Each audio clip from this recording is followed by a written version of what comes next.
Now at 9, one Joplin police officer is dead, 2 other officers in the hospital tonight after a series of shootings this afternoon. McDonald County seniors are getting the chance to learn some life skills that often aren't taught in school. I'm Bronte Sorotsky with those details. President Biden takes long-awaited action against Russia. I'm Mike Emanuel in Washington. I'll have details coming up. The 4 states' most watched news starts now. A somber night in the 4 states. Community members gathered at Joplin's Cunningham Park this evening for a vigil after this afternoon's deadly shootings. A Joplin police officer and suspect are dead. 2 other officers in the hospital, one in critical condition, the other listed as serious but stable. Thank you for joining us tonight. I'm Jordan Abbey. 4-staters everywhere join the department tonight in mourning and prayers. Police have not yet released names of the officers who were shot or the suspect. This afternoon's events unfolded at 2 sites in Joplin. KOAM's Shannon Becker reports. Yeah, thanks. This afternoon, about 1:20 Joplin police officers responded to a disturbance near 4th and Geneva. As they arrived, they encountered a subject that was involved in an exchange of gunfire. Both officers were injured.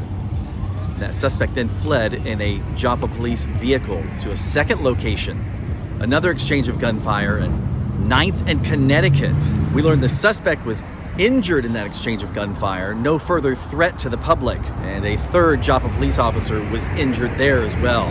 All 3 officers were transported to area hospitals. This evening at 7 o'clock at Cunningham Park in Joplin, law enforcement from all over the area, along with the public, joined in praying for those 3 officers. We anticipate more information from Joplin Police tomorrow. Missouri State Highway Patrol, Division of Drugs and Crime Control are investigating these officer-involved shootings. In Joplin, I'm Shannon Becker, KOAM News. Shannon, thank you. Area law enforcement agencies tonight have posted some thoughts on social media. The Duquesne Police Department calls for prayers for the officers and their families, adding, quote, "No Duquesne officer was shot, but he was first on scene immediately after, and that can carry a heavy toll as well." Many other departments have sent messages similar to this one from the Newton County Sheriff's Office, quote, "Our thoughts and prayers are with any EMS, fire, and police that responded to the scenes today. Our thoughts and prayers are with the dispatchers that took the calls. Our thoughts and prayers are with the families of the officers that were shot. Our thoughts and prayers for the entire Joplin community." You can watch for updates on this still developing story on KOAMNewsNow.com and the KOAM News app. Well, police in Pittsburgh are treating a woman's death as a possible homicide. Officers yesterday conducted a welfare check at a home on West 4th Street because a woman at the home hadn't been heard from in several days. Inside, they discovered the body of 44-year-old Misty Watson Sorensen. Investigators are awaiting an autopsy report. The Kansas Bureau of Investigation's Crime Scene Response Team is helping with the case, along with investigators from the Crawford County Sheriff's Office and member agencies of the Tri-State Major Case Squad. Doug Ketty joining us now. Another chilly day, I think it was, yeah? Yeah, it was chilly. It was cloudy across the region. We've had some very light showers, very light little snow showers in portions of the region as we have gone through the evening hours. We're looking at 7th and Rangeline right now, pretty quiet. High temp 39, started at 24. We should be topping out at about 57 for this time of the year, but you can see the light snow that has increased across southwestern Missouri, southeastern Kansas. Now, majority of this is not reaching the ground, but there are a few pockets where we are seeing some little snow shower bursts. It's not really going to amount to anything, but we do have more snow in the forecast, some that's going to stick. We're going to talk about that here in just a bit. All right, Doug. Thank you so much. While academics are an important part of school, the McDonald County School District recognized that there are other important life lessons that should be taught in school as well. KOAM's Bronte Sorotsky has more on how Senior Day is teaching students some valuable lessons. As adults, we may catch ourselves saying, "I wish I had learned that in school," while seniors at McDonald County High School won't have to. We're calling it Senior Day Adulting 101. McDonald County seniors are just months away from graduation. And while they're so close to freedom, they're also close to all the responsibilities that come along with it. So their school is preparing them. We've got 11 different sessions, and we've been involving a bunch of people in the community to come help us with these. One of our sessions is auto mechanic stuff, how to change a tire, how to check your oil. Students also learn skills like registering to vote, creating a resume, and more. For students like Dason Fickle, the thought of entering the real world can be scary. Well, I'm definitely a little worried about it, but I'm happy that my school has prepared me to be able to face the challenges that are coming ahead. Fickle is getting ready to attend the University of Arkansas in the fall, so the skills he's learning will be useful to him very soon. We're doing the adulting classes. I chose to learn how to study in college and how to write my resume and a cover letter, all things that I think will be very valuable for me. The biggest message the school wants their students to hear: we're here for you. Nobody's perfect, and you're gonna have to live through a bunch of different experiences, a lot of learning opportunities. So we're just trying to prep you so you don't have to go through those without any awareness of them. But if you do hit a bump in the road, your school's here for you, and the people here in the community are here for you. In Anderson, Bronte Sorotsky, KOAM News. This is the first time the high school has hosted an event like this. Officials with Crowder College say the school has renewed a partnership with Central Methodist University to make it easier for students to transition after graduating. The agreement has been in place for 15 years. Crowder officials say CMU is one of their strong transfer partners, which removes some of the barriers to make the process of transferring easier. That they've been able to show high academic attainment through Crowder College, and there may be certain program admission requirements, but that they would be able to continue their education through Central Methodist University, whether in person or online. Transfer process isn't available to all students, but officials say it covers a variety of programs. More than 24 states are seeing average gas prices climb above $4 a gallon. This coming as President Biden announces long-awaited action against Russia. Fox News Chief Washington correspondent Mike Emanuel explains. President Biden targeting Russia's energy sector Tuesday, announcing a ban on all Russian oil imports to the U.S. in response to Vladimir Putin's invasion of Ukraine. We will not be part of subsidizing Putin's war. Russia's imports account for only about 8% of the energy supply in the U.S., but there are concerns the ban could still cause oil shortages here at home. Over the weekend, senior administration officials traveled to Venezuela to discuss the possibility of easing oil sanctions on the country, but Republicans say we should rely on domestic energy production instead. They're canceling the Keystone Pipeline, not allowing drilling on federal lands, keeping ANWR open. Those are the things that need to happen. Prices at the pump have been rising, accelerated as a result of the war and in anticipation of these latest sanctions on Russian energy.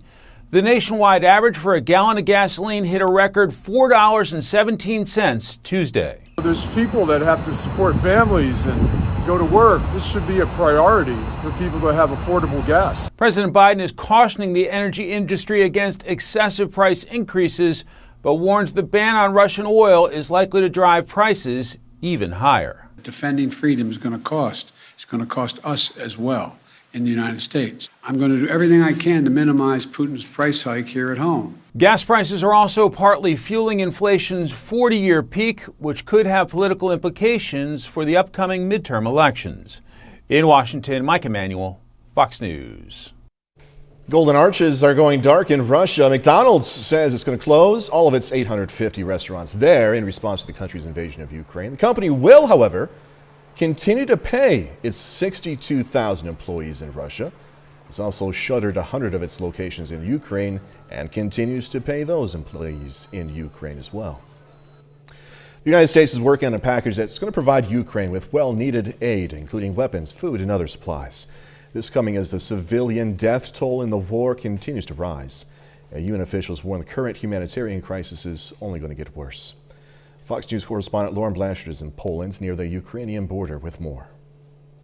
President Biden Tuesday pledging to help Ukraine with additional support as Russian aggression intensifies. I call on Congress to pass the $12 billion Ukraine assistance package that I have asked them for of late. I've spoken with President Zelensky several times to hear from him about the situation on the ground and to consult. Lawmakers are working to finalize a package that will provide that $12 billion in aid to Ukraine. The situation throughout parts of the country remains dire. A new UN report suggests hundreds of thousands are currently cut off from humanitarian aid by Russian forces. Defense officials have expressed the same concerns and are now worried supplies could become scarce in Kyiv in a matter of days and weeks. I don't have a specific number for days of supply that the population has, but with supplies being cut off, it will become somewhat desperate in, I would say, 10 days to 2 weeks. Here in Poland, we continue to see the influx of refugees escaping the war in Ukraine. There are scenes of massive numbers of women and children entering the country as husbands, brothers, and fathers stay behind to fight the war. We can see in this war, it's a lot of women and children alone. This war is senseless. We are ready to support all good faith efforts in negotiating the end to the bloodshed. The United Nations now estimates 2 million people have fled Ukraine since the Russian invasion began. In Poland, Lauren Blanchard, Fox News. KOM News at 9 on Fox 14 takes this time now to honor another four-state hero. Philip Thorne served in the U.S. Navy. Philip Thrawn has served in the U.S. Navy. Native of Fort Scott, Kansas, Thrawn has been to Iraq. And we are proud to thank and salute Philip Thrawn. He's tonight's four-state hero. Doug Katie's next with a complete look at the forecast a bit later. History for the Allen Community College men's basketball program. We're going to have those details, of course, in sports. At U.S. Cellular, we're local, so we're on Fox.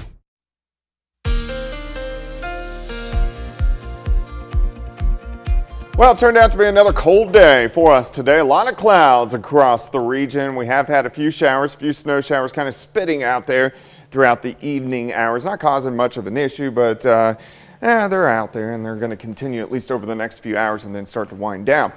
Wednesday, tomorrow looks like the best day of the week. Looks pretty good. Rain starts to develop Thursday, switching over to freezing drizzle. And then eventually over to snow by Friday, turning rapidly colder. Of course, you can get my long-range forecast on my month-long blog, KOMNewsNow.com. All right, most of us are sitting low to mid-30s. We'll drop back upper 20s later on tonight. 7th and range line looks okay out there, sitting at 35. Winds are pretty much calm. Humidity is at 72%. But we have had these light snow showers working through, especially in southwestern parts of Missouri. Majority of this is not reaching the ground, but in some of the heavier pockets, we are getting, where you see the darker blues, we are getting some little light snow showers out there. It's above freezing. It's not going to amount to anything, but these will continue to work through over the next few hours, and then they'll be gone mainly after 1 or 2 o'clock in the morning as this weak wave rotates through. All the heavier action has been off toward the south and to the east, showers, thunderstorms, down through Mississippi, Alabama, and parts of Tennessee. So we're going to get rid of this system. We'll focus on the next system, moving into parts of Idaho, Wyoming, northern parts of Utah, which will be here by Thursday. All right, let's go through time. So this weak little system rotates out, eventually clear out later on tonight. Wednesday looks pretty good. We go into the 50s during the afternoon. Here's your day planner, 29 to start, 47 by noon. High temp of 53, easterly winds late as those winds switch around at 5 to 10. Clouds increase tomorrow night. Look at the snow picking up along the I-70 corridor by Thursday morning. We're going to warm into the 50s. We'll start to see a little bit of drizzle, some light little showers developing. Strong cold front, so look at the temperature contrast. This is early Thursday afternoon, 33 in Yates Center, it's 57 in Joplin. That colder air works in. We have mainly light showers and drizzle. Snow continues to our north. As we go into Thursday night, we'll start to get that light freezing drizzle picking up a little bit and then eventually switching over to snow. So here's 2 a.m. on Friday. Let's go into Friday morning. A band of light snow across the region, but where you see the darker blues, we can see a few pockets of heavier snow.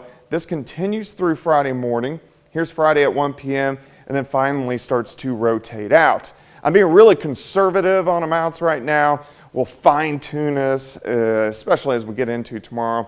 Fort Scott, Nevada North, 2 to 6 inches. Everybody else, I think it's a good bet we at least get a half an inch, but upwards of 2 inches, definitely not out of the question. So we could see a few issues on the road by Friday. 53 tomorrow, 54 Thursday, 33 on Friday. We do warm back up early next week. So you just talked about snow, but you've also said that right around the corner is severe weather. Yeah. Yeah. This is Weather Preparedness Week, Doug Heddy. Perfect time to make sure you're ready for any possible severe weather this year. Doug Heddy said, yeah, it's an important thing. Officials say you should have a plan in place and ready in the event of an emergency. Know where you and your family would go just in case and what to bring. Also have an emergency kit and supplies ready in your safe room. Things like a first aid kit, non-perishable food, also plenty of water. Got to be prepared. Coming up, worldwide threats. Top U.S. intelligence officials painting a grim picture of the war in Ukraine. I'm Mallory Rivera in Washington with the details coming up. Shelter Insurance. Find an agent for your auto home win.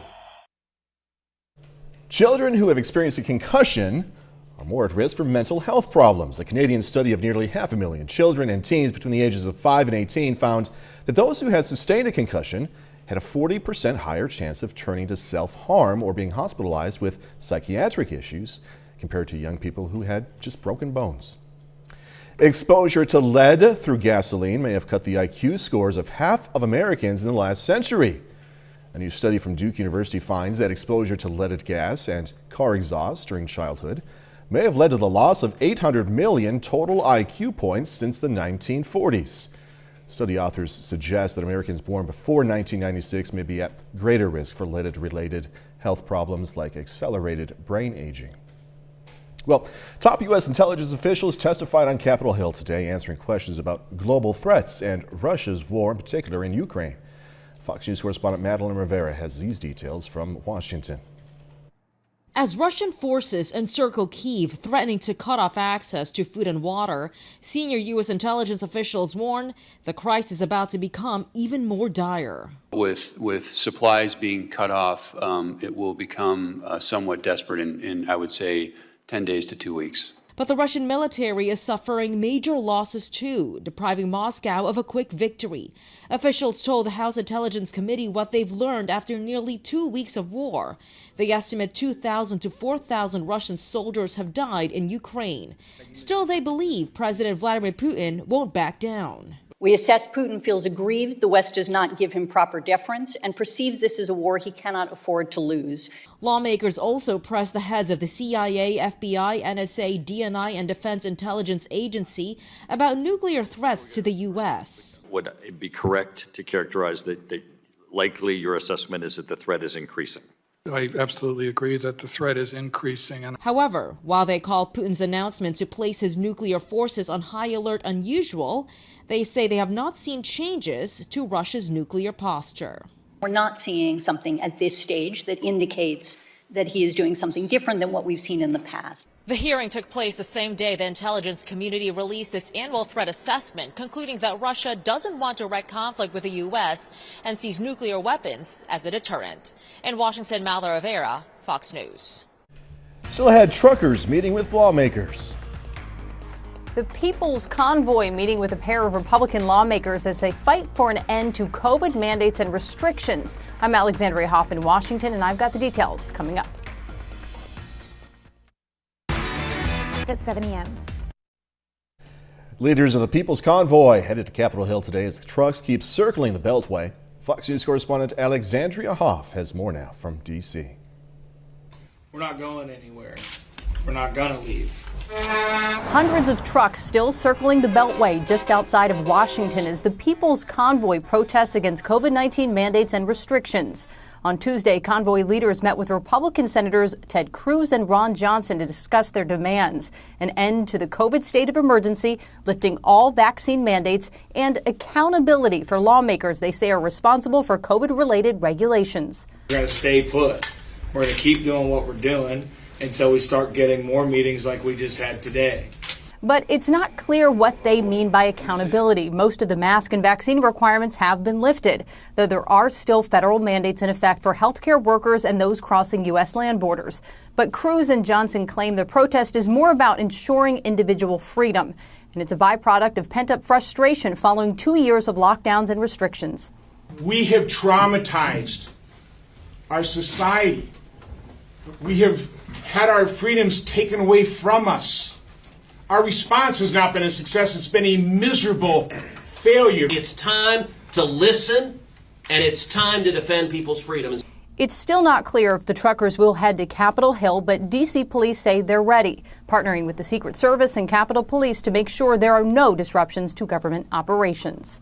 We handle thousands of these things. We expect the best. We always plan for the worst. Organizers say they'd like to wrap up the protest by Sunday, but that will depend on the progress they make this week. In Washington, Alexandria Hoff, Fox News. We're going to have a recap of today's shooting incident involving Joplin police officers after this break. If you're just joining us tonight, we want to recap what we know about a shooting in Joplin. Officers responded to a call of a disturbance this afternoon near the Buckle at 4th and Range Line. While there, the suspect opened fire on officers, then fled. Shooting continued at another location as well after the suspect stole a JPD patrol car. 3 officers and the suspect were shot. We received word this evening one of those officers and the suspect have died. The second officer is in critical condition. The third is in serious but stable condition. 30 more minutes, news, weather, and sports coming away. Some local young artists are honored for their time and skill at honoring Black History Month. Plus, scientists say daylight saving time could negatively affect heart health. Knox. Well, some local artists were honored by U.S. Cellular for their work honoring Black History Month. The contest invited members of the Boys and Girls Club of Southwest Missouri to create original pieces of art recognizing influential Black historical figures, world leaders, scientists, and educators. Being involved in diversity and inclusion and making sure that we participate in that type of event. This event was a fun and educational way to be able to have the children learn about STEM figures throughout the Black community. Top 3 winners were awarded gift cards. Pretty good deal if you ask me. $250 for first place, $150 for second place, and $100 for third place. Congratulations, everyone.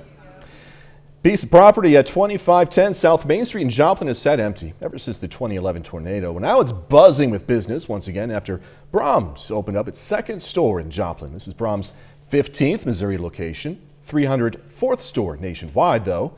The new store plans to host a grand opening celebration week starting Monday, March 21st. Daylight saving time might make you more than cranky for losing that hour of sleep. It can also affect your heart's health. That's according to the American Heart Association. The study of the time change affects the occurrence of strokes and heart diseases. Research from Michigan, New York, and even Finland demonstrates an increase in risks of daily heart attacks, hospitalizations, even strokes, just days after the time switch. Scientists recommend going to bed earlier, getting as much light as possible, and not taking extra caffeine to prepare for the upcoming transition. A new study finds remote work is more strenuous on women than men. Yep, I'll agree. The study conducted by New Zealand lender ASB Bank and the New Zealand Institute of Economic Research highlights the disparities in gender roles and how it affects men and women's experiences working from home. According to the study, 60% of respondents say remote work was a positive experience, but 56% of women reported having the sole weight of schooling children and other household chores put on them while at home. Men also claim to have moved remote work into an office or spare room, while women occupied less than ideal spaces or adequate equipment. Thank you, moms and wives. Thank you. Florida says healthy kids shouldn't get the COVID-19 vaccine, contradicting the CDC and drawing sharp criticism from doctors, health officials, and some parents even. Fox News correspondent Griff Jenkins has more now from Washington.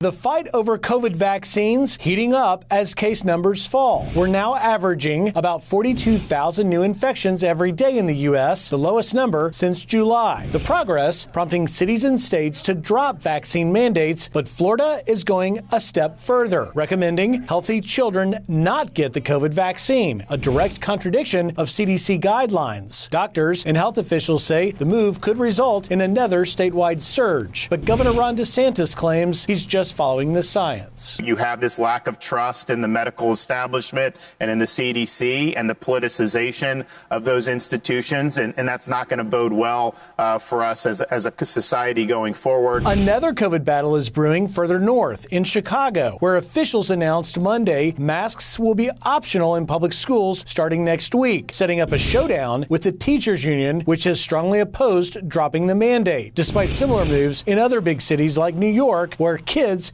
can take off masks in classrooms starting this week. It's a really exciting day, and I'm glad that it's finally here. It's been 2 years of being masked, and it's a really good feeling. Meanwhile, opposition to those mandates is centering on Washington. The People's Convoy of truckers is now circling the Beltway for a third day, possibly heading to the Capitol later this week. It's important because we as Americans, we've lost our freedoms these last 2 years. Convoy leaders are meeting with Republican senators today, demanding an end to the nationwide COVID state of emergency. In Washington, Griff Jenkins, Fox News. A bit later, going to have a special story from a Joplin High School student.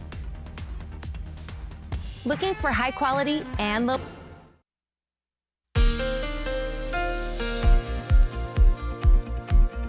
Definitely another cold day for us today. A lot of clouds across the region. We have another storm system that is going to roll in a little bit later on this week. But Wednesday looks pretty good out there, which is great news. We're going to get some sunshine back. We're going to warm up. We get some showers that develop Thursday. Very strong cold front, so our temperatures are going to crash late Thursday. We'll go over to some freezing drizzle Thursday evening and eventually light snow. Mainly after midnight Thursday night, light snow through Friday morning, and then it tapers during the afternoon. Of course, you can get my long-range forecast on my month-long blog. That is KOAMnewsnow.com. All right, let's go outside right now. Most of us are sitting mid-30s. We'll drop back upper 20s later on tonight. We're looking at 7th and Rangeline. 35, cloudy skies, 72% relative humidity. The pressure is at 30.09 inches of mercury and rising just a bit. Look at the snow showers out there.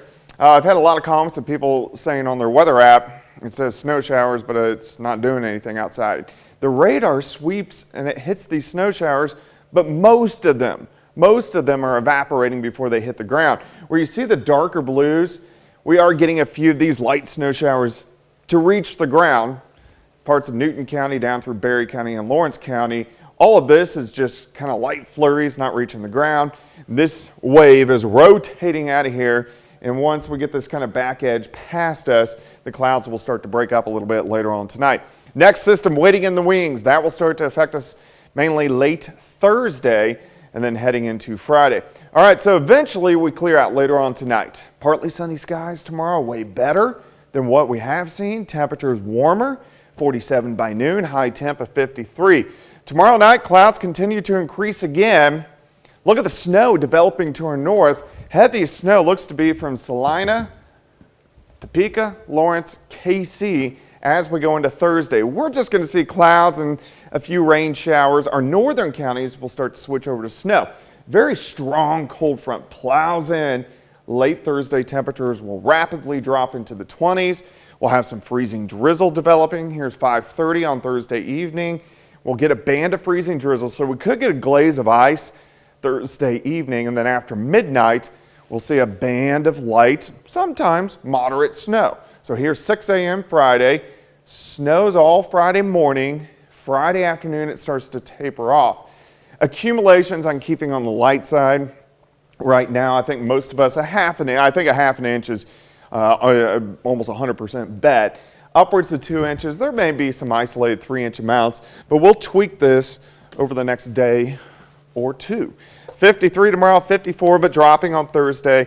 Really cold Friday night, especially if we get at least an inch of snow. That 14, we're going to be much lower than that. We'll drop to about 5. So we still have some cold nights to go. Doug Hetty, no more snow. I know. I love snow. No more of it. All right. Thanks so much, as always. All right, coming up in sports, Pittsburgh High School football has a new head coach. Going to hear from him after the break. Plus, Pitt State softball preparing for this weekend's conference opener. Jacob Leonard joins us with that and more next. We've got a mid-walks.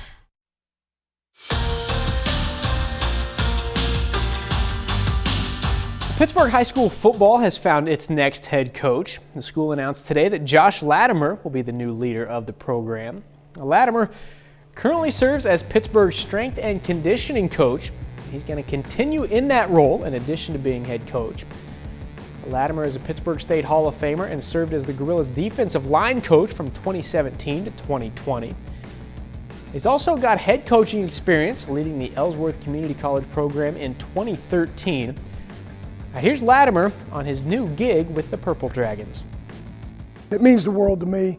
Since 1965, there's only been 3 head coaches here at Pittsburgh High School, and those 3 men are vital keys to the success that's happened in this program. And Larry Garman, Merle Clark, and Tom Nicholson. It's an honor to me to be able to try to fulfill what they established. We're going to have what we call DAT, D-A-T.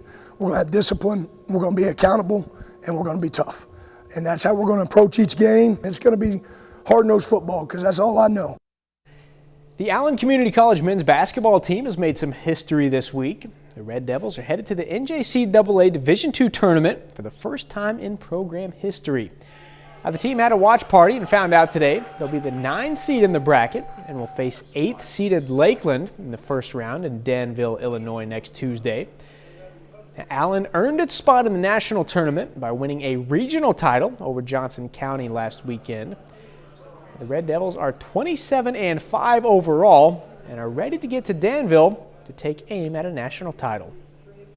We set out 3 clear goals at the start of the year. That was to win a conference championship, to win 25 plus games, and to make the national tournament. And we've accomplished all 3 of those goals. And now we're adding goals. Now it's go to the national tournament and win games. We're 4 games away from a national championship, and so but we got to take it 1 game at a time and go from there. When conference came around, I realized that we had a special team. We have a lot of pieces. I feel like once we all are on the same page, is dangerous. So I feel like that's what really got us to this point. It's just really been a blessing to be able to get to share my talents and play with my brothers. At the high school level, we have a couple Class 4 playoff games tonight in Southwest Missouri. First up, the Seneca girls face Ava in a state sectional matchup in Nixa. The winner of this one moves on to the state quarterfinals on Saturday. It's going to be Ava moving on. They beat Seneca 48-30. Seneca finishes the season with a 22-7 overall record. On the boys' side in Nixa tonight, the Lamar Tigers face Willow Springs for a spot in the Class 4 quarterfinals. Willow Springs too good tonight. Lamar falls 66-42. Lamar finishes 17-12 overall this season. The Pittsburgh State softball team will open up conference play this weekend. The Gorillas host a doubleheader against Lincoln on Sunday in their first MIAA action of the season. Pitt State off to a pretty good start in their first year under head coach Jenny Fuller. They've won 6 of their last 8, and they're 14-7 in their first 21 games. The Gorillas' offense, it's been the story. They actually lead the nation in home runs, hitting 31 in their first 21 games. We are an offensive team, and we need to rely on our offense, so relying on our big hitters like Pax, Maddie, Keela, those are a few that I can think of. And then Taylor Lambert, our leadoff, she can get on with a bunt or she can hit the ball out of the yard. So I just think it's a very exciting offense to watch. And that's a look at sports. We're back with more news after this. KOAM is always looking to hear from aspiring journalists, and today we're starting a new program where we will air stories shot, written, and edited by local students. Today's story comes from Joplin High School, and it's about a class at Franklin Technology Center preparing students for the workplace, 1 2x4 at a time. Kennedy Dury reports. Here at the construction department in FTC, students are learning how to build the exterior of a tiny house. For years, Lauren Curtis has been constructing houses throughout the 4 states. Now he's teaching the next generation of workers to do the same. It's step by step, so everything is based off of classroom first. So learn it in the class, take your test on it, pass your test, and then we go out in the shop, and that's kind of where I look at it as a job site. So everything is layered and step by step as we build everything here. Aaliyah Perez is in the class, and she says there's a process building a house, even if it's on a smaller scale. First, we got to do the flooring system. And then once we're done with the flooring system, we got to do the wall systems. And then we got to put all the rafters up and then all the roofs, and then goes the walls. And then after that, we get to do the exterior. When constructing any project, there's a job for everyone. And Curtis wants his students to follow a path they're passionate about. My deal is there's so many vast varieties of type of jobs to do. So it's exterior, building walls, interior, putting sheetrock up. There's these multi things that has to go into building a house that makes it great for them. And I try by their senior year to know what area they want to go into so I can push them to that area of their expertise per se. Aaliyah says there's more to this than just reading a book. It has to be done with your hands. I feel like this project is important because it teaches us how to do like hands-on skills. And instead of just reading about it, we can bring it to life and do it ourselves. If you or a friend are interested in the construction program at FTC, please do not hesitate. Contact Mr. Curtis or your counselor. Reporting for Jet HD, this is Kennedy Derry. Awesome job, Kennedy. Proud of you. All right, coming up, a recap of the Country Music Awards. Who won what? Who sang what? Country music kicked off the week with a night hosted by an icon with star-filled performances including Jason Aldean, Carrie Underwood, and many more. Here's Fox's Ashley Dvorkin with a recap of the 57th Academy of Country Music Awards. I wanted to welcome you to the 57th Academy of Country Music Awards. Country legend Dolly Parton ran the show at the Academy of Country Music Awards at Allegiant Stadium in Las Vegas. As soon as the ceremony began, Parton sent a message of support to the people of Ukraine. Why don't we just dedicate this entire show to them and pray for peace around this crazy old world. Also sending thoughts, Matthew Ramsey of Old Dominion when accepting Group of the Year. There are people fighting for their lives. Co-hosts Jimmy Allen and Gabby Barrett joined Parton, and several trophies were awarded during the Prime Video live stream. I actually never thought it would happen. A long-awaited Entertainer of the Year win went to Miranda Lambert. Brothers Osborne took the duo trophy. Carly Pearce and Chris Stapleton won Female and Male Artist of the Year. Morgan Wallen won Album of the Year, making no direct reference to the scandal which had him taken off the ballot last year after he was caught on camera using a racial slur. Among collaborations, Eric Church and Ashley McBride, McBride and Pierce, Parmalee, Blanco Brown, and Brooke Eden. In a powerful moment, Chris Stapleton performed Watch You Burn, which he wrote after the Route 91 mass shooting in Las Vegas in 2017. Stapleton was introduced by Jason Aldean, who had been on stage during the tragedy.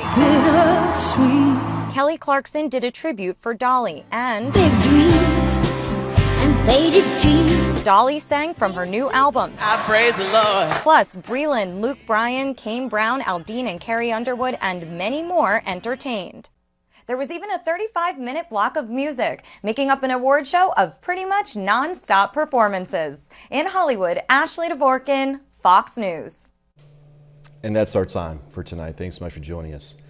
Going to leave you with another look at the Joplin Police Department tonight. Keep them in your prayers. Be safe. Do this all again tomorrow. See you then.